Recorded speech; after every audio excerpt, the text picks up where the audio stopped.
সারা দেশে আবারও বৃষ্টির পূর্বাভাস দিয়েছে আবহাওয়া অধিদপ্তর।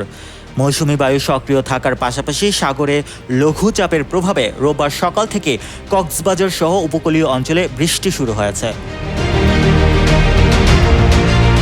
সোমবার ঢাকা, চট্টগ্রাম, খুলনা, বরিশাল ও সিলেট বিভাগের অনেক স্থানে বৃষ্টি অথবা বজ্রসহ বৃষ্টি হতে পারে বলে জানিয়েছে আবহাওয়া অফিস। শনিবার দেশের ২৮টি আবহাওয়া স্টেশনে বৃষ্টিপাত হয়নি, তবে রাতের দিকে রাজধানী সহ কয়েকটি স্থানে বৃষ্টি হয়েছে। রাজধানীতে ১৫ মিলিমিটারের মতো বৃষ্টি রেকর্ড করা হয়, তবে এই বৃষ্টির মধ্যেও তাপমাত্রা খুব একটা কমছে না।